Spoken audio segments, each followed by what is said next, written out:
प्राथमिक विद्यालय के वातावरण का प्रभाव बच्चों के संपूर्ण जीवन पर पड़ता है और इस दौरान उनके द्वारा अर्जित किए गए गुण दोष कालांतर में उनके व्यक्तित्व और सामाजिक जीवन में संस्कारों के रूप में परिलक्षित होते हैं।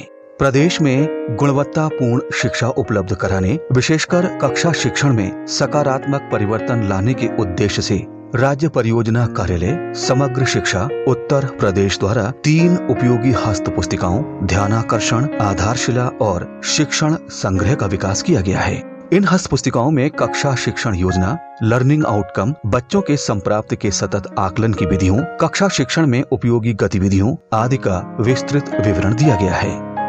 यहाँ हम इन्हीं हस्त पुस्तिकाओं में से एक शिक्षण संग्रह हस्त पुस्तिका के विषय में जानेंगे।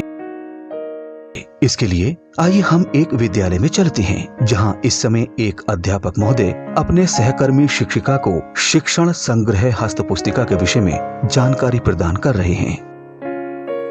शिक्षण संग्रह हस्त पुस्तिका का विकास किन उद्देश्यों को ध्यान में रखकर किया गया है सर? शिक्षण संग्रह हस्त पुस्तिका का प्रमुख उद्देश्य प्रभावी और रुचिकर कक्षा शिक्षण से संबंधित सभी आवश्यक सूचनाओं और जानकारियों को संकलित करना है, जिसके परिणाम स्वरूप न केवल शिक्षक प्रभावी शिक्षण कर सकेंगे अपितु बच्चे भी सहज रूप से कक्षा के वातावरण और विद्यालय परिसर से स्वयं शिक्षकों की अनुपस्थिति में भी सीख सकेंगे।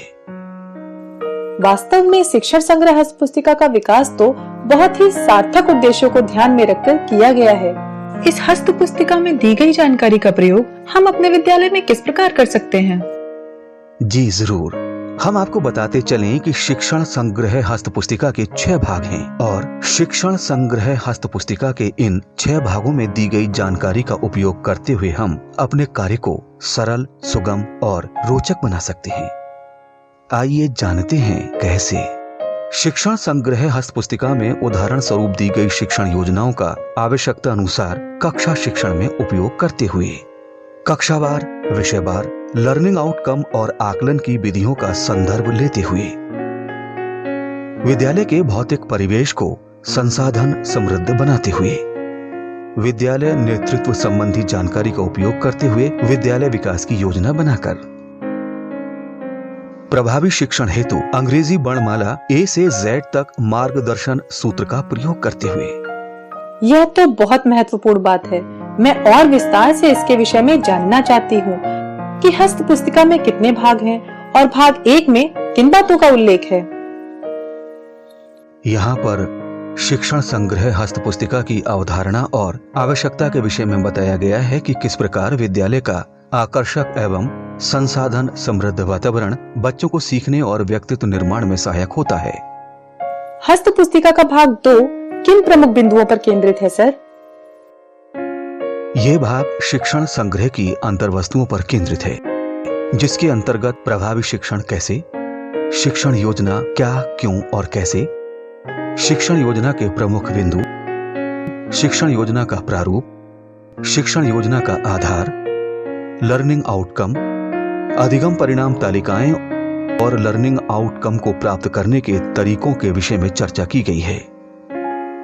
शिक्षण संग्रह की अंतर्वस्तुओं में शिक्षण योजनाएं, शिक्षक डायरी, समय सारणी, लर्निंग आउटकम की सूची, उपयोगी शिक्षण अधिगम सामग्री, नवाचार, प्रार्थना स्थल पर आयोजित की जाने वाली गतिविधियां आदि के माध्यम से विद्यालय के शैक्षिक वातावरण को सीखने सिखाने के अनुकूल बनाने के विषय में बताया गया है। इस भाग में प्रभावी शिक्षण के तरीकों को अंग्रेजी वर्णमाला के 26 अक्षरों के द्वारा परिभाषित भी किया गया है।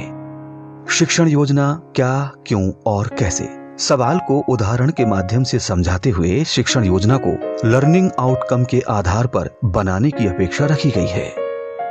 इस भाग में बच्चों को अपेक्षित लर्निंग आउटकम प्राप्त कराने हेतु उपयोग में आने वाले सहायक माध्यमों का भी उल्लेख किया गया है। सूचना एवं संचार तकनीक का प्रयोग,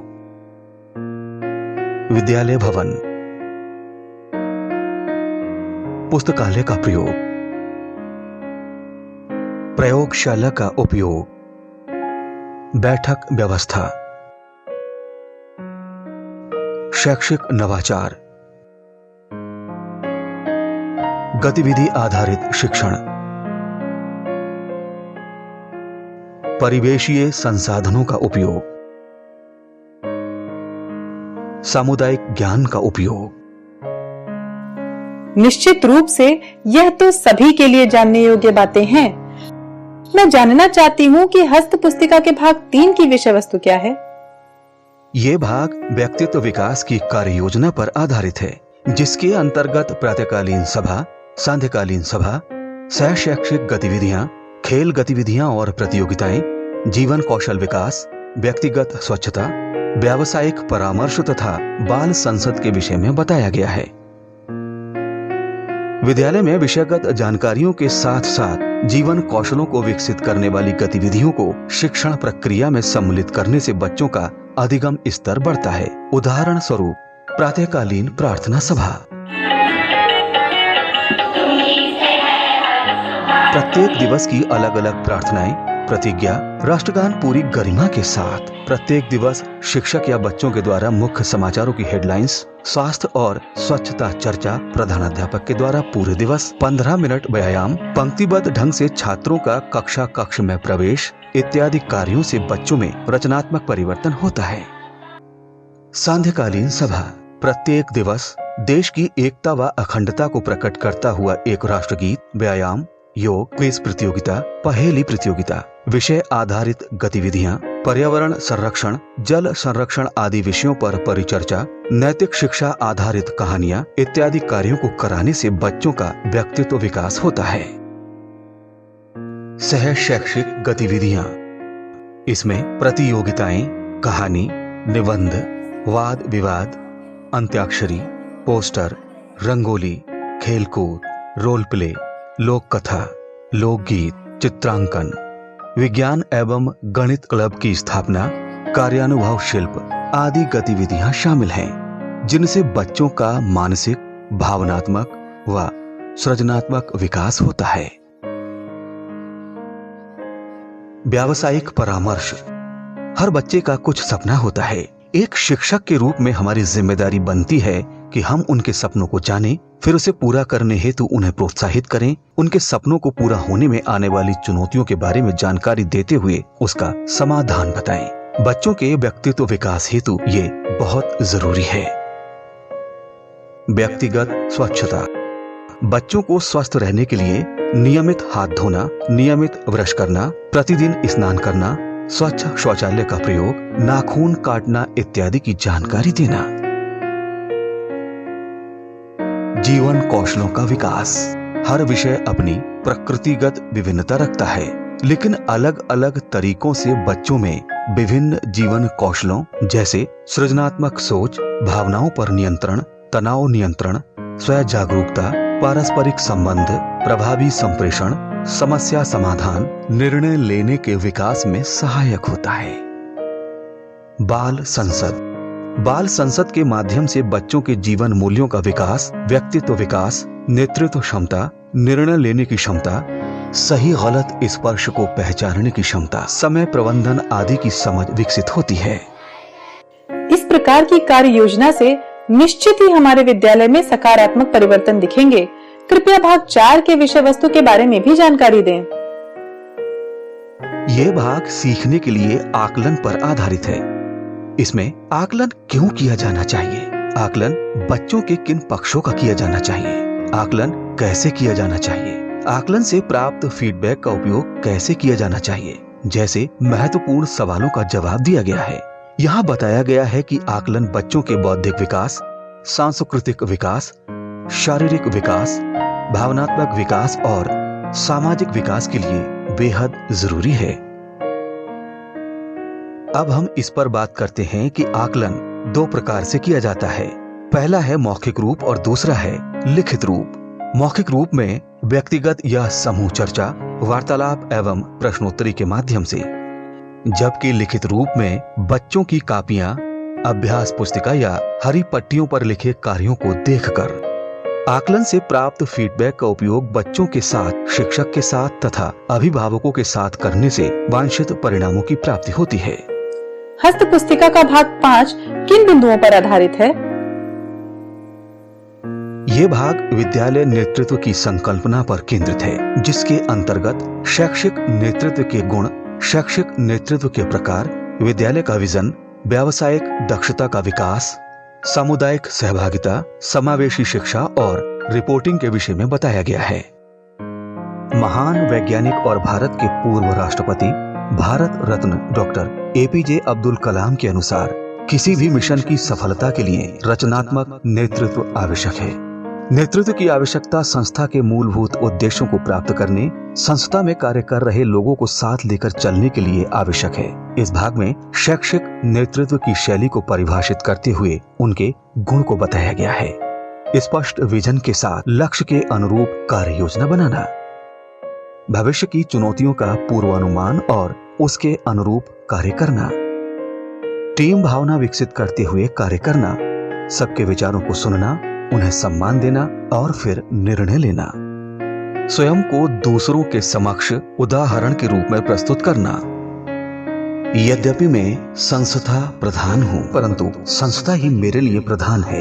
इस सूत्र वाक्य को ध्यान में रखते हुए विद्यालय विजन का निर्माण करने की आवश्यकता तथा विद्यालय विकास की योजना बनाने के तरीकों के विषय में जानकारी दी गई है और ये भी बताया गया है कि एक अच्छे शैक्षिक नेतृत्वकर्ता का गुण है कि वो विद्यालय विकास योजना के निर्माण में व्यावसायिक दक्षता, सामुदायिक सहभागिता को बढ़ावा, समावेशी शिक्षा का सृजन करते हुए विद्यालय में किए गए कार्यों का डॉक्यूमेंटेशन भी अवश्य करें।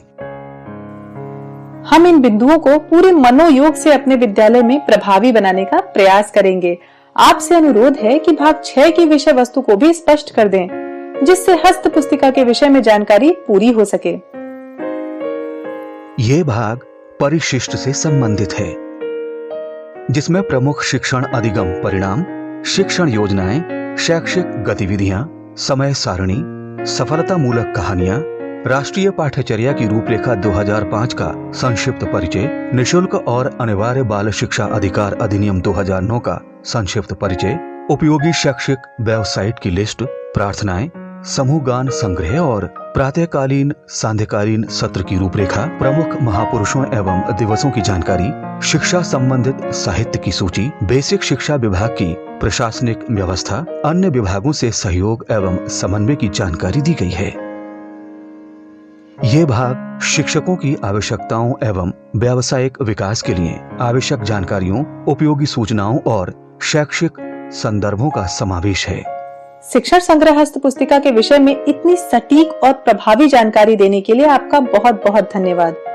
हम आपके द्वारा दी गई जानकारियों को अपनाकर अपने विद्यालय को ऐसा ही बनाने का प्रयास करेंगे, जैसा कि हस्त पुस्तिका में उल्लेख है।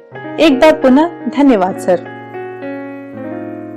शिक्षण संग्रह एक हस्त पुस्तिका के रूप में ऐसी सूचनाओं का संग्रह है जो आकर्षक विद्यालय परिसर, शिक्षण कौशलों, शिक्षण योजनाओं, लर्निंग आउटकम्स, पुस्तकालय, प्रयोगशालाओं जैसे शिक्षण अधिगम प्रक्रिया को प्रभावित करने वाले प्रमुख कारकों से संबंधित है, जिनका उपयोग हम दैनिक कक्षा शिक्षण के नियोजन और क्रियान्वयन में कर सकते हैं। यदि हम शिक्षण संग्रह हस्त पुस्तिका में दी गई महत्वपूर्ण जानकारियों को अपनाते हैं तो निसंदेह बच्चे आनंद पूर्वक सहज भाव से सीख सकेंगे और हम भी अपने विद्यालय को संसाधनों युक्त बनाकर बच्चों के व्यक्तित्व विकास में अपना योगदान कर सकेंगे।